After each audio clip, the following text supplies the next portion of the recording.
महाराष्ट्राचा आवाज आपल्या हक्काचा। उल्हासनगरमध्ये चक्क गटाराच्या पाण्यात बुडवून पालेभाज्या धुतल्या जात असल्याचा किळसवाना प्रकार समोर आला आहे।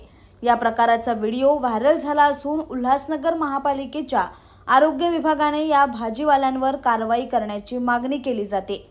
उल्हासनगरच्या कॅम्प नंबर 2 मधील खेमानी परिसरात भाजी मार्केट आहे। या मार्केटमधल्या पोस्ट ऑफिस समोर एक उघडं गटार असून या गटाराच्या पाण्यात इथले भाजी विक्रेते भाज्या बुडवून धुतात।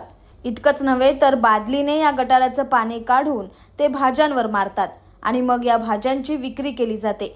या प्रकारचा व्हिडिओ समोर आला आहे। एकीकडे तंदुरुस्त राहण्यासाठी आहारात हिरव्या भाज्यांचा वापर करण्याचा सल्ला डॉक्टरांकडून दिला जातो, मात्र त्या भाज्या जर अशा गटाराच्या पाण्यात बुडवलेल्या असतील तर याने मात्र आरोग्याचा फायदा कमी आणि नुकसानच जास्त होऊ शकतं। त्यामुळे अशा भाजी विक्रेत्यांवर कारवाई करण्याची मागणी केली जाते। तुमच्या परिसरातील काही घडामोडी किंवा समस्या असतील तर आमच्या वृत्तवाहिनीला संपर्क करा आणि तसेच सतत अपडेट राहण्यासाठी आमच्या वृत्तवाहिनीला सबस्क्राइब करा आणि बेल आयकॉन दाबायला विसरू नका।